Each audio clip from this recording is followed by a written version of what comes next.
Bonsoir maître, je suis allé faire une consultation. On m'a fait comprendre que ma sœur était détenue captive dans le domaine de Pandemonium. S'il vous plaît maître, éclairez-moi sur ce sujet. Voilà le message que j'ai reçu d'une abonnée en Afrique de l'Ouest. Quand on dit plus de 225, c'est bel et bien l'Afrique de l'Ouest. Je pense que vous en avez déduit par l'environnement. Je suis au village pour certains travaux. Si ça balance, c'est juste parce que je ne me suis pas déplacé avec mon trépied, donc j'ai accroché ça sur une branche. Donc je pense que vous allez faire l'effort de vous habituer. Et il est en train de vouloir pleuvoir aussi.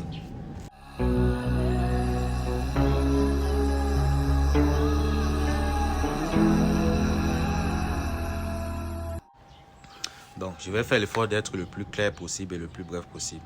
Voilà, afin de pouvoir finir la vidéo avant que la pluie ne tombe. Déjà, tu dis que tu allais consulter, on a dit que ta soeur, elle est prisonnière dans le domaine de Pandemonium. Abonnez-vous, voilà. Partagez aussi la vidéo. Elle est dans le domaine de Pandemonium. Comment ça se passe? C'est ce que tu veux savoir en fait. Tu es au plus 227, Afrique de l'Ouest, si je ne me trompe pas. Donc, ta soeur, déjà, si elle se retrouve dans le domaine de Pandemonium, ça veut dire qu'elle a été vendue. Et suite aux explications que tu m'as données, des événements qui précédaient son décès, cela prouve qu'elle a été vendue en fait parce que les signes sont là. Elle commence à sortir avec un monsieur, un homme de pouvoir, il lui offre une voiture. Tu m'as fait comprendre qu'il lui a offert une Prado.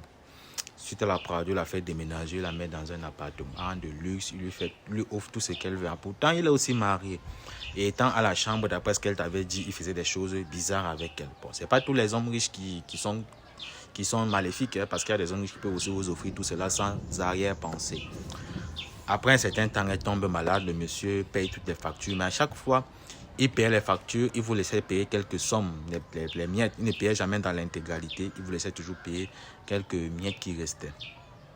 Avant qu'elle ne meure, elle a commencé à faire comme une sorte de folie, selon ce que vous avez dit. Elle disait voir des gens, qu'on vient la chercher, ce genre de choses. Et elle est décédée subitement. Après son décès, vous êtes des musulmans, vous avez voulu l'enterrer là.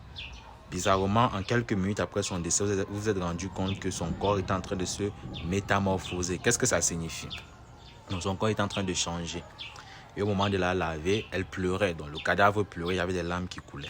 Donc, déjà, en voyant tout cela, si c'est que vous étiez au Cameroun, si c'est que vous étiez dans mon peuple, à moi, déjà en voyant tout cela, on aurait fait ce qu'on appelle gâter le corps. De telle sorte que eux, ils n'auraient pas pu venir la récupérer. C'est ces personnes qui ont fait cela.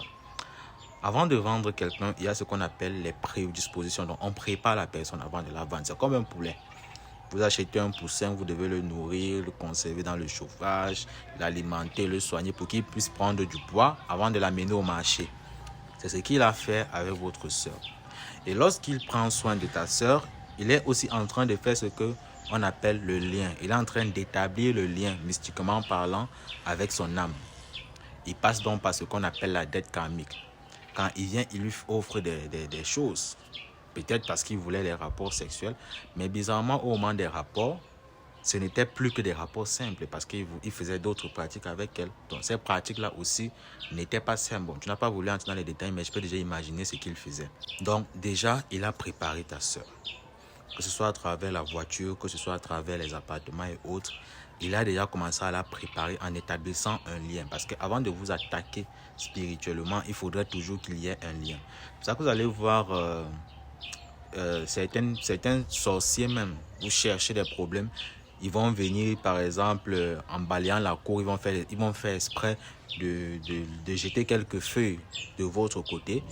Ensuite, vous allez vous enflammer. Non, je n'étends ma cour et tu viens jeter les autres. Et vous allez vous chamailler. Bref, elle va tout faire pour avoir une sorte de raison, donc un motif. Parce que c'est comme ça que la spiritualité marche. Il va falloir un motif pour qu'on puisse vous prendre dans la sorcellerie. Donc c'est déjà ça. Le monsieur a établi le lien. Il a créé le motif pour pouvoir la vendre. Maintenant qu'il a créé le motif, qu'est-ce qu'il faut faire? Il faut vendre la personne. Donc, il faut envoyer son âme.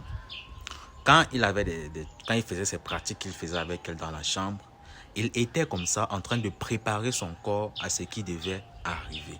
Parce que même pour que le corps physique décède avant son jour, il faudrait que le corps lui aussi soit préparé d'une certaine manière.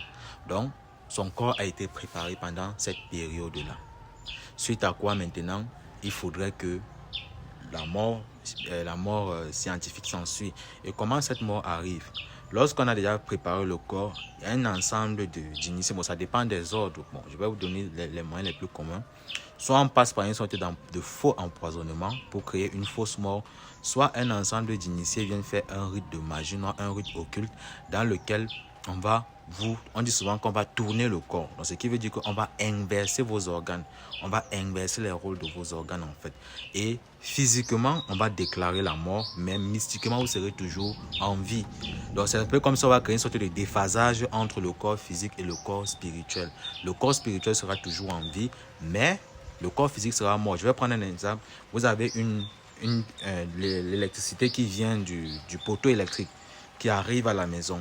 Au moment de connecter la prise, par exemple, vous faites un mauvais branchement, vous inversez les fils qui doivent connecter la prise ou le disjoncteur. Le disjoncteur ne va pas fonctionner pour alimenter la maison, mais le fait est qu'il y a toujours l'énergie électrique qui passe. La pluie vient déjà, mais on va essayer de finir. Donc, ce qui veut dire qu'ils ont d'abord préparé le corps, ils ont fait ce déphasage entre le corps physique et le corps spirituel. Et c'est là donc on a déclaré la mort physique, mais son esprit vivait encore. Lorsque la personne commence à en changer, il y a deux possibilités. Soit, si c'est qu'on a amené le corps à la morgue, ils sont déjà venus récupérer le corps et ils ont remplacé ça par la carcasse du porc, parce que c'est vraiment la carcasse du porc qu'on utilise. Ils ont remplacé par la carcasse du porc qu'ils ont métamorphosé à la personne qui est censée être décédée. Maintenant, si c'est que la personne est décédée là sur place, le fait que son corps réagisse de cette manière, c'est juste parce qu'il y a déjà ce déphasage-là. Et le corps se sent vivant, mais il n'arrive pas à bouger, donc il n'arrive pas à être alimenté par l'énergie spirituelle. C'est pour ça qu'il y a les lames, il y a les différentes choses qui se manifestent sur le corps. C'est un peu comme quand vous faites la paralysie du sommeil. Vous savez que vous êtes éveillé, mais vous ne pouvez pas bouger. À ce moment, vous pouvez paniquer parce qu'il y a encore la conscience. Donc c'est ça. Maintenant, quand vous avez enterré la personne, si vous avez fait des rites simplement et que son corps n'a pas été gâté, en ce moment, bien sûr, dès que vous allez partir, ils vont venir faire un rite qui consiste à rappeler le corps de la personne. Premièrement, via les prédispositions qu'ils ont prises, ils vont d'abord essayer de tout réorganiser de telle sorte que le corps de la personne puisse redevenir normal. Une fois que cela est fait, on va rappeler son âme grâce à un bâton de commandement qu'on va frapper sur sa tombe. On va faire des rites qu'il faut faire. La terre va rejeter son corps et elle va se réveiller. Dès l'instant qu'elle se réveille, généralement on fait ça quand il y a plusieurs personnes. On peut la prendre sur la première personne, on l'amène ailleurs sur une autre tombe, on réveille une autre personne et on fait ce qu'on appelle on échange les corps en fait. Donc ils échangent leurs corps. On prend l'âme d'une personne, on met dans une autre âme. Donc vous comprenez que là on part dans la haute magie, on parle de la haute sorcellerie. Donc on est déjà dans l'occultisme dans son plus profond degré. Dans d'autres cas aussi, on peut faire ce qu'on appelle le brouillage spirituel. Donc, on brouille son esprit en sorte qu'elle ait une sorte d'amnésie. Donc, elle ne se rappelle plus de rien. Elle a cette sensation qui lui dit que non, elle n'est pas de là, elle doit être ailleurs, mais elle ne se rappelle plus concrètement. Donc, on crée une sorte d'amnésie. Et ensuite, on l'amène dans un autre endroit où elle va travailler. Et dans le cas où elle se retrouve à pandémonium, ça veut dire qu'elle est dans un domaine spirituel, elle est dans un monde spirituel. Et dans ce cas, ça veut dire quoi? Au lieu de faire de l'exploiter par le corps physique, on a décidé de l'exploiter par le corps spirituel, donc par ses corps subtils. Au-delà même de cela, même si on décide de ne pas l'exploiter et qu'elle est prisonnière là-bas, ça peut aussi être dû au fait qu'on prépare encore son âme là-bas pour la mettre dans un autre corps physique. Donc il y a plusieurs explications possibles.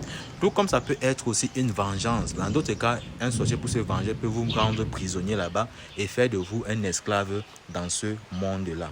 L'autre possibilité aussi, ça peut être que la personne, ta soeur, est allée faire peut-être certains rites avec certains esprits du domaine de pandémonium et s'est retrouvée prisonnière là-bas parce qu'elle n'a pas réussi à respecter sa part du marché. Donc, il y a plusieurs possibilités. Mais dans le cas où on l'a vendu, voilà, c'est que comme j'étais déjà sur ça, ça se passe. Maintenant, est-ce qu'on peut la récupérer?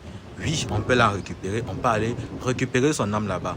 Maintenant, vu que c'est son âme qui est captive et que son corps est peut-être encore enterré, forcément son corps aura déjà pourri. Donc on ne pourra plus mettre son corps, son âme dans ce corps-là. Donc il faudra chercher un autre corps. Ce qui veut dire qu'à ce moment, il faudrait prendre le corps d'une autre personne. Dans ce cas maintenant, généralement les mages, les initiés autres qui sont positifs, qu'est-ce qu'ils feront lorsqu'ils récupéreront l'âme là-bas? Ils vont tout faire pour que l'âme, en fait, rentre là où elle devrait aller après sa mort. Cela est souvent difficile. Généralement, des personnes comme ça, même quand on les libère, si on ne fait pas ce qui doit être fait, elles se retrouvent en train de errer sur cette terre-ci là. Et pour éviter ce genre de choses, la meilleure solution c'est souvent d'être très vigilant. On n'est pas assez protégé en spiritualité. Vous pouvez avoir la meilleure protection, mais on réussit toujours à vous atteindre car vous savez que toutes les protections ont toujours une faille. Donc, la seule solution que je peux vous dire là, c'est qu'il faut être vigilant. Il faut avoir un suivi quotidien chez un maître spirituel. Ce n'est pas parce que tu es parti faire un rituel de protection chez ce maître-là que tu vas dire, bon, il m'a déjà protégé, ça va. Non, il faudrait qu'il y ait un suivi. C'est comme à l'hôpital. Vous pouvez aller aujourd'hui à l'hôpital pour un problème de paludisme. On vous soigne peut-être pour une maladie, quelqu'un qu'on vous guérit, ensuite peut-être on vous donne un vaccin. Mais ça ne veut pas pour autant dire que vous êtes, à cause de ce... désolé, ça ne veut pas peut-être dire qu'à cause de ce vaccin-là, vous êtes immunisé contre toutes les maladies, non. Donc c'est aussi comme ça en spiritualité. Il faut toujours mettre en avant, on va dire, prioriser en quelque sorte un suivi avec un maître spirituel. Et aussi l'autre conseil que je vous donnerai, c'est que apprenez à ne pas succomber à la facilité, parce que généralement lorsque on atteint facilement les gens, c'est toujours par les biens matériels en fait. Par la facilité, vous tombez sur quelqu'un, vous dites, ah c'est mon sugar daddy, il m'offre des maisons, il m'offre des villas, mais vous ne savez pas ce qu'il prend en retour. La plupart de certaines influenceuses qui réussissent à exploiter ces hommes-là sans pour autant être vendues, c'est parce qu'elles-mêmes, elles ne sont pas simples. Elles vont coucher avec plusieurs hommes et elles viennent donner les énergies qu'elles ont volées chez ces hommes-là à ces messieurs. Voilà par exemple comment ça se passe. D'autres même ont déjà vendu leurs âmes à certains esprits qui les protègent. Et lorsque elles, je vais prendre un exemple, je ne vais pas donner le nom d'une certaine influenceuse, mais par exemple au Cameroun, il y a certaines influenceuses, une certaine influenceuse par exemple, qui n'a pas respecté ces conditions en fait. Généralement, je ne dis pas que c'est son cas, mais généralement, ces filles ne doivent pas se marier.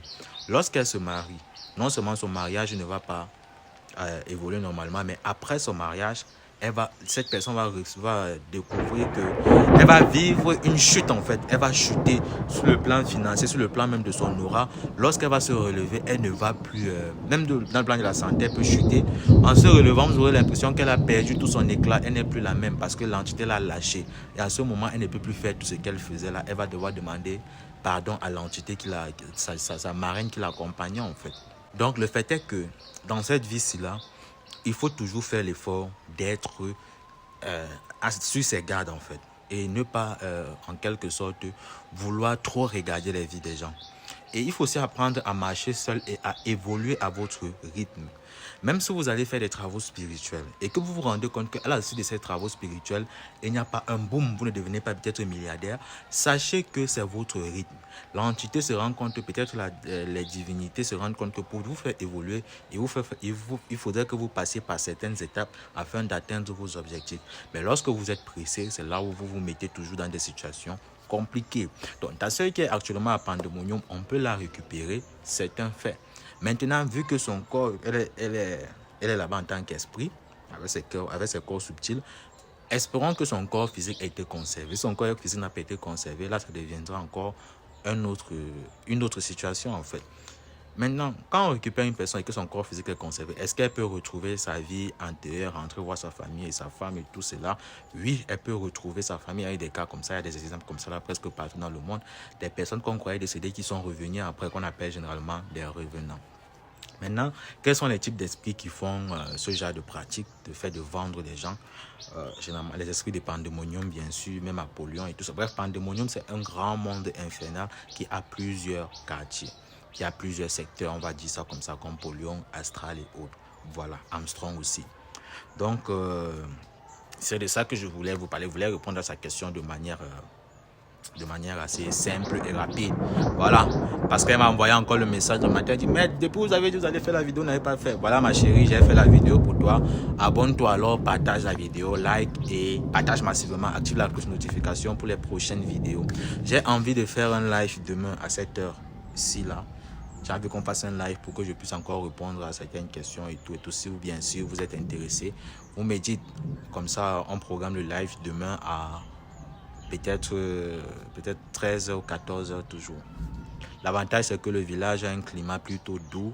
Avec, vous entendez les oiseaux chanter, l'air est pur ici. Voilà, c'est pour ça qu'il faut tout aller se ressourcer au village. Non pas seulement pour les travaux spirituels, même pour purifier vos corps, purifier votre intérieur et tout. Évacuer les toxiques on respire dans les villes là. Donc la réunion, c'était Divo Horus. Abonnez-vous, likez la vidéo, partagez, activez la cloche de notification.